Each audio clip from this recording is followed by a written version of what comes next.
cette édition de l'information sur les antennes de la télévision du monde suite à la résolution du 18 avril dernier du Parlement européen contre le Cameroun et après les réactions du président du Sénat et de l'Assemblée nationale, le gouvernement réagit enfin par la voix de son porte-parole. Le pouvoir de Yaoundé dénonce une campagne de désinformation qui ne reflète pas la réalité sur le terrain et vise à fragiliser les institutions et saper le moral des troupes sur le théâtre des opérations. Dans cette édition de l'information, nous reviendrons sur cette conférence de presse qui s'est achevée à Yaoundé hier, notamment avec en prime une posture du ministre de la Communication, René Emmanuel Sadi. Hors de nos frontières, Theresa May a donc engagé une course contre la montre. Le Premier ministre britannique souhaite éviter une participation de son pays aux élections européennes prévues en mai prochain. Pour ce faire, le chef de l'exécutif britannique veut à tout prix faire adopter l'accord du Brexit par le Parlement britannique. Et puis en sport, le président de la Fédération camerounaise de football dresse le bilan de ses 100 jours passés à la Tour d'Ivoire de Tinga. Seydou Mbombondjere a été hier face aux hommes de médias, l'occasion de revenir sur quelques sujets brûlants de l'actualité. Voilà pour le sommaire.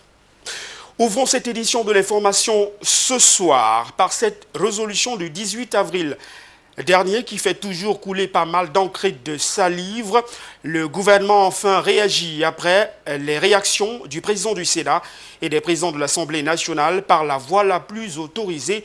Le gouvernement de la République dénonce une campagne de désinformation qui ne reflète pas la réalité et qui vise surtout à fragiliser les institutions de la République et à saper le moral des troupes sur le théâtre des opérations. Reportage.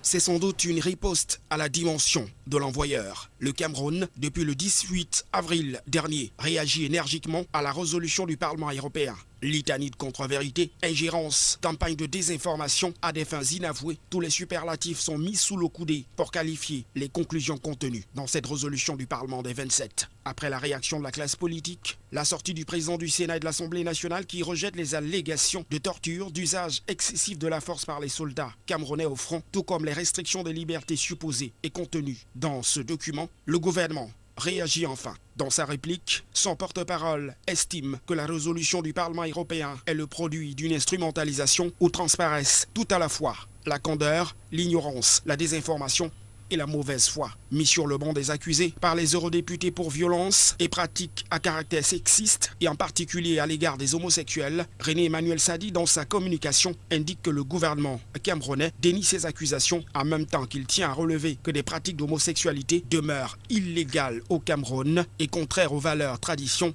et convictions du peuple. S'agissant de l'usage excessif et disproportionnel de la force qui sous-tend l'utilisation des armes létales, le ministre de la Communication rappelle que l'usage par les forces de l'ordre des gaz lacrymogènes, des balles en caoutchouc, matériels non létaux par excellence, sont conformes à la réglementation. Pour ce qui est des leaders politiques en détention suite aux manifestations interdites de janvier dernier évoquées par les députés européens, René Emmanuel Sadi réitère que Maurice Kamto et ses affidés sont détenus dans le cadre d'une procédure judiciaire et pour des infractions contenues dans le code pénal. Enfin, le MINCOM, dans sa déclaration, égrène un chapelet de mesures prises par les pouvoirs publics pour pacifier les régions du nord-ouest et du sud-ouest du Cameroun. Des mesures nullement mentionnées dans la résolution du Parlement européen. Une curiosité. La levée de bouclier de la société camerounaise n'a donc pas fini d'enrôler les adeptes. Le pays semble dire non à l'inféodation et au dénigrement visant à fragiliser nos institutions et saper le moral des troupes camerounaises sur le théâtre des opérations. Une réaction saluée par beaucoup et à la hauteur de l'affront. Nous vous proposons à présent d'écouter le ministre en charge de la communication du Cameroun de manière plus exhaustive qui revient sur les allégations d'actes de torture, d'usage excessif de la force qui sous-entend l'utilisation d'armes létales par l'armée du Camerounaise lors des manifestations et des exécutions extrajudiciaires, des allégations contenues dans la résolution du Parlement européen qui sont balayées d'un revers de la main par le porte-parole du gouvernement. Regardez. Le gouvernement s'inscrit en faux contre les accusations d'exactions et autres graves atteintes aux droits de l'homme dirigées sur des cibles civiles portées à l'endroit des forces nationales de défense et de sécurité dans la lutte qu'elles mènent contre les bandes armées de sécessionnistes dans les régions du nord-ouest et du sud-ouest. Comme nous l'avons indiqué en d'autres circonstances, toutes ces affirmations ne correspondent nullement à la réalité et à la véracité des faits sur le terrain. Nos forces républicaines, dont la vocation est placée sous le signe de l'honneur et de la fidélité, ne sauraient à la fois venir à la rescousse des populations et en être des bourreaux cyniques. Il est du reste curieux que, s'agissant du Cameroun, l'usage par les forces de maintien de l'ordre de gaz lacrymogène et de balles en caoutchouc, matériel non létaux par excellence, conforme à la réglementation, soit assimilé à un usage disproportionné de la force.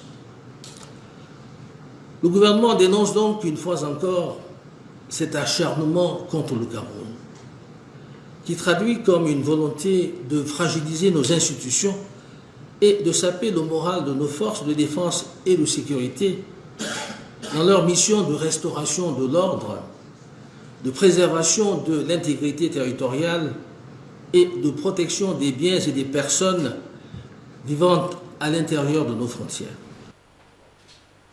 Les acteurs du processus électoral Election Cameroun et le programme des Nations Unies pour le développement main dans la main pour des élections crédibles et transparentes au Cameroun, c'est la quintessence d'un projet mis sur pied par ces trois entités. Jean-Germain Yedna, Étienne Monté.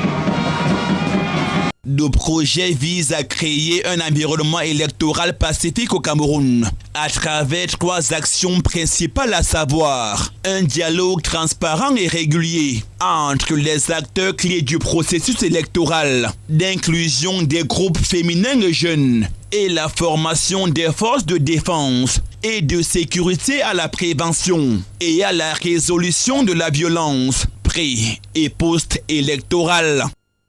Élection rime avec contestation, opposition, conflit. Et le cas du Cameroun est un cas d'école. Vous connaissez l'actualité mieux que moi. Et c'est dans ce cadre-là que les Nations Unies ont décidé de contribuer à créer un environnement électoral qui soit pacifique et apaisé. Et cet environnement vise effectivement à mitiger et à réduire les conflits. Ça rime avec le code électoral dans les dispositions de l'article 11 alinéa 2 qui dispose que l'élection Cameroun doit avoir des concertations permanentes avec tous les acteurs du processus. Parce que vous dites, si nous nous communiquons, facilement nous levons tous les obstacles qui sont avec nous. Alors cette plateforme vise à pérenniser cette action.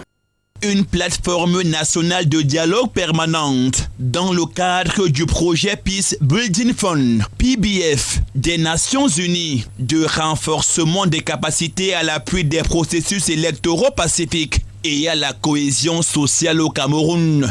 Des élections transparentes et crédibles et promouvoir la cohésion sociale dans notre pays. Vous savez tous l'actualité de notre pays en ce moment.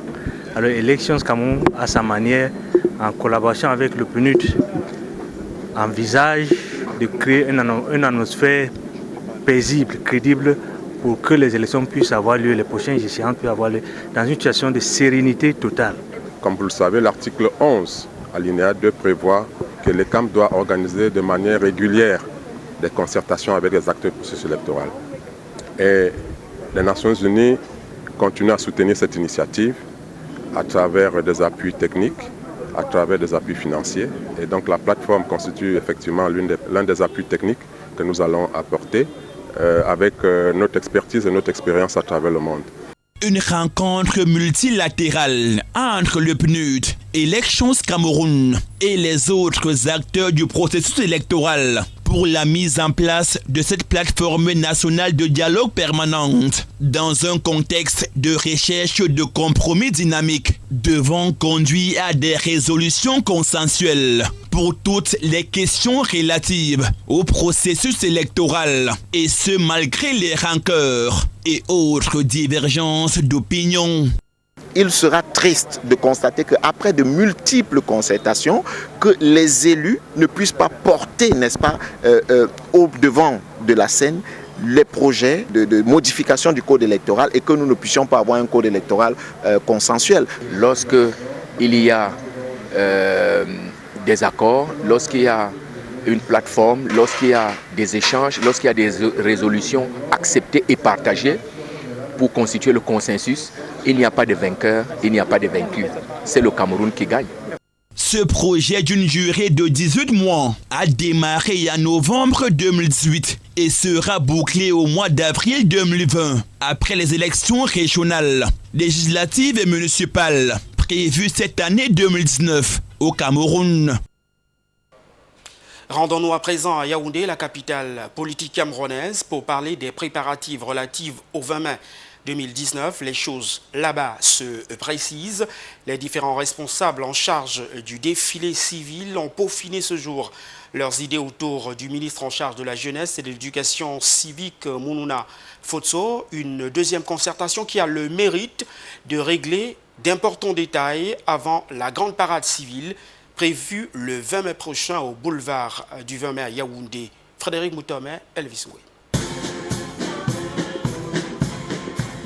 Le 20 mai 2019, déjà en gestation à Yaoundé, le ministère de la Jeunesse et de l'Éducation civique en charge du volet civil de la grande parade du boulevard du 20 mai a tenu ce jour la deuxième réunion préparatoire présidée par le patron des lieux. Autour de Mounouna Fotso, il a été question de faire des propositions pour un défilé remarquable, exceptionnel, dynamique et surtout plein d'innovation des jeunes des établissements primaires, secondaires, des universités et grandes écoles, des associations politiques et sportives. Les enfants lèvent les bras en V pour former une chaîne et après ils vont secouer les fleurs à gauche et à droite. La marche c'est 8 temps, ils lèvent les fleurs en 4 temps et ils secouent à gauche et à droite 4 temps. Et les mots en langue seront écrits sur des papiers, sur des formats en différentes couleurs, drapeau sanitaire ou jaune. Pour 8 ans de marche, et on agite l'éventail bleu ou de. En ce premier septennat du chef de l'État Paul Biya, septennat des grandes opportunités, la grande particularité de cette célébration du 20 mai 2019 à Yaoundé sera l'érection du village de l'unité et de l'intégration nationale. C'est une activité de référence, donc qui est organisée de manière harmonisée et synchronisée sur toute l'étendue du territoire. Donc, le comité national que nous représentons ici suit également les préparatifs au niveau des régions. Pour ce qui concerne le programme spécifique de Yaoundé, siège des institutions, cette édition va se tenir cette année au niveau du palais polyvalent des sports de Yaoundé, au regard de l'indisponibilité du site précédent qui était l'esplanade du musée national. Alors, en termes d'activité, nous avons principalement 6. Nous avons d'abord le salon des grandes opportunités, la foire promotionnelle, la foire gastronomique, les échanges socio-éducatifs, les activités de volontariat et les activités culturelles. À 3 semaines de la célébration de la 47e édition de la Fête nationale de l'unité, le ministère de la Jeunesse et de l'Éducation civique en charge du défilé civil n'a pas encore dit son dernier mot pour une parade civile spéciale et particulière au boulevard du 20 mai en présence du chef de l'État, Paul Biya. Rendons-nous à présent dans le chef-lieu du département du Mongo, la ville de Nkonsamba, qui prépare activement la 133e édition de la Fête du Travail. Les membres du comité ad hoc étaient réunis à la salle de délibération de la communauté urbaine de Nkonsamba en présence du premier adjoint préfectoral. Reportage. Nkonsamba peaufine les préparatifs du 1er mai prochain. Une réunion irrelative s'est tenue à la salle de délibération de la communauté urbaine éponyme, présidée par le premier adjoint préfectoral. La réunion s'est très bien passée. Nous avons présenté le rapport de la dernière édition et les manquements, chacun a apporté le sien pour que ça se passe bien cette année. Au cours de cette rencontre, la commission ad hoc mise sur pied a pu évaluer le niveau d'avancement des préparatifs. Nous ne pouvons que projeter que la fête soit belle. Tant que la fête est dans les mains des organisateurs, dans les mains des concernés, la fête ne pourra pas être belle. C'est la fête des travailleurs. Nous n'avons qu'à tout faire pour que la fête soit belle. Au terme de cette réunion avec le préfet, où nous avons clairement demandé à ce que l'accompagnement que l'administration doit faire soit fait et qu'on nous permette d'organiser notre fête. Séance tenante, des participants ont sollicité davantage l'engagement de l'ensemble des acteurs pour une mobilisation massive des syndicats le 1er mai 2019. Au terme de cette assise, des engagements ont été pris par les autorités pour une réussite totale de la célébration de la fête du travailleur dans la ville de Nkonsamba. Nous allons veiller à ce que tout ce qui a été arrêté ici comme activité se déroule normalement. Et comme j'aime à le dire, nos portes sont ouvertes. S'il y a une difficulté, remontez-nous la difficulté. Les problèmes sont faits pour être résolus. Dans la région du Nord Cameroun, la campagne de prévention routière prend la vitesse de croisière. Le dispositif de surveillance a été renforcé sur l'axe Maroua-Garoua et vous allez voir dans les images qui vont suivre, quelques chauffeurs indélicats sont passés à la trappe. Il s'agit pour la gendarmerie nationale qui continue cette campagne de mettre de l'ordre sur les axes routiers et réduire considérablement le nombre de morts et d'accidents de la circulation. Ces barrages installés sur la nationale ralliant Garoua à Maroua a été renforcé pendant ces fêtes de Pâques pour permettre aux conducteurs indélicats de cet axe routier de s'acquitter de leurs devoirs envers l'État. Au lieu de faire remarquer que l'opération de contrôle-surveillance et répression mise en œuvre par la gendarmerie nationale est en train de porter ses fruits. Parce que nous remarquons sur le terrain que la plupart des usagers sont de plus en plus conscients qu'ils doivent se mettre en règle.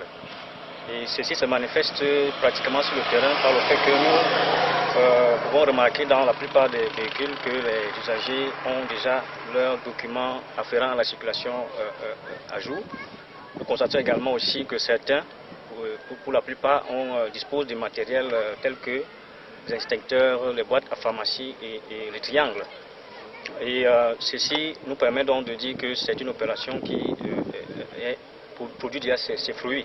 Toutefois, il y a encore certaines brebis galeuses qui continuent à évoluer en marche en adoptant un comportement essentiellement dangereux en route. Pour ce faire, plusieurs méthodes sont implémentées par la gendarmerie du Nord. Sous la supervision du colonel Abdoulaye Amoua, des cars de transport en passant par les véhicules personnels, ceux jusqu'aux gros porteurs, ont été passés au peigne fin. Les infractions répertoriées les plus récurrentes ont été amendées à cette occasion. Il s'agit entre autres les essais de vitesse, la non-respect d'imitation de vitesse, c'est ça qui est très en vue. Il y a aussi les défauts de roues usées, beaucoup de roues usées et la surcharge. C'est ça que nous retenons beaucoup. Il y a des jours où nous allons à... Ça dépend des jours. Donc, on ne peut pas estimer. Les gens payent. Quand ils savent qu'ils sont en infraction, ils payent. Il y en a qui cherchaient à vérifier l'authenticité, si c'est effectivement eux, on les envoie auprès du radariste. La campagne de prévention routière dans la région du Nord Cameroun engagée en cette période de fête de Pâques se poursuit jusqu'à nouvel ordre. Hors de nos frontières, course contre la montre pour Theresa May.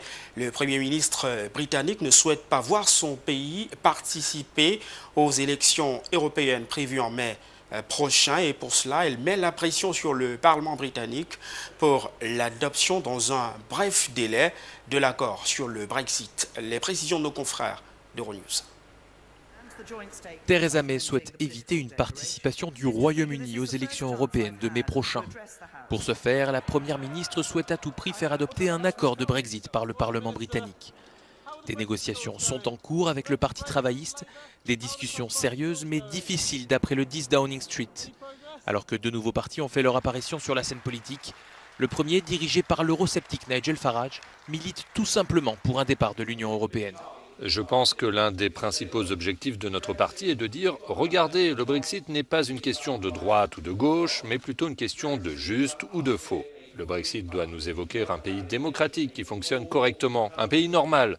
Nous allons à la chasse aux voix des travaillistes, nous allons récolter leur vote. » Face à lui, le parti Change UK a recruté dans les rangs travaillistes et conservateurs et milite pour l'annulation du Brexit, pour rester dans l'Union européenne. Le Brexit, le défi le plus important de notre pays depuis la Seconde Guerre mondiale, doit maintenant obtenir l'accord du peuple, son dernier mot. Contrairement au Parti travailliste, nous sommes absolument sûrs de ce que nous voulons. Ces deux nouvelles formations pourraient bouleverser le paysage politique bipartite de la Grande-Bretagne. De nouveaux partis politiques qui pourraient siphonner les voix du Parti travailliste, qui paierait très cher ses tergiversations sur le dossier du Brexit. L'on en sait davantage sur la mort de Lyra Mackley, la journaliste qui a été tuée par balle lors des affrontements à Londonderry en Irlande. Le groupe IRA, groupe républicain dissident qui réclame depuis toujours la réunification du pays, a reconnu sa responsabilité dans la mort de la journaliste Euronews. En Irlande du Nord, la Nouvelle IRA, un groupe républicain dissident, a reconnu mardi sa responsabilité dans la mort de cette femme, Lyra Mackley, une journaliste de 29 ans. The Irish News affirme avoir reçu une déclaration contenant un message codé de la part de la Nouvelle IRA qui présente ses sincères et entières excuses à la partenaire, à la famille et aux amis de Lyra Mackley pour sa mort. Lyra Mackley a été tuée par balle jeudi soir alors qu'elle couvrait les affrontements de Londonderry entre les forces de l'ordre et des manifestants de la Nouvelle IRA qui luttent pour la réunification de l'Irlande. Les funérailles de la jeune femme auront lieu mercredi à la cathédrale Sainte-Anne de Belfast. Sa compagne invite les personnes présentes à se vêtir de t-shirts en lien avec Harry Potter, se disant certaines que Lyra aurait apprécié cette idée. Ce drame rappelle les heures sombres des troubles qui ont déchiré la province britannique de l'Irlande du Nord pendant 3 décennies. Plusieurs rassemblements ont eu lieu pour lui rendre hommage. En sport à présent, le patron de la Tour d'Ivoire de Tinga a dressé hier le bilan de ses 100 jours. Passé à la tête de la Fédération camerounaise de football, Seydou Mbombondjoya a également saisi l'opportunité de cette rencontre avec les hommes de médias pour donner son avis sur quelques sujets brûlants d'actualité. Zobel Apollinaire Ban, Elvis Ngwe. Face aux hommes de médias, le président de la Fédération camerounaise de football a d'abord tenu à faire le bilan de ces 6 premiers mois passés à la tour de contrôle de Tinga. Satisfait des avancées opérées jusqu'à présent. Ces avancées montrent que si nous continuons à évoluer dans le même état d'esprit, notre tableau de réalisation sera bien rempli. À preuve, au terme de la visite de la mission de contrôle de la FIFA qui a séjourné au Cameroun du 7 au 9 avril dernier, nous avons reçu des félicitations de l'administration de la FIFA qui est impatiente de travailler avec la FECAFOOT. Il est ensuite revenu sur le partenariat avec la Fédération qatarienne de football en relation avec la préparation des Lions indomptables du Cameroun pour la Coupe d'Afrique des Nations 2019 en Égypte. Une invitation qu'ils m'ont adressée, j'ai eu à rencontrer le président de la Fédération de Qatari, le Cheikh Ahmad, qui a proposé un partenariat et d'un moment à l'autre, dans les prochaines semaines, nous devons parachever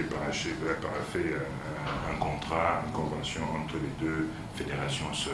Concernant le contrat avec la firme française Le Coq Sportif, nouvel équipementier des Lions indomptables du Cameroun, Seydou Mbombondjoya ne s'est exprimé qu'en très peu de mots, donnant rendez-vous à la presse lors de l'Assemblée générale de la Fédération camerounaise de football pour comprendre les tenants et les aboutissants de ce nouveau mariage. Chez deux, ils nous ont fait une proposition supérieure à celle que Puma nous a fait l'année dernière au comité de normalisation, nettement supérieure.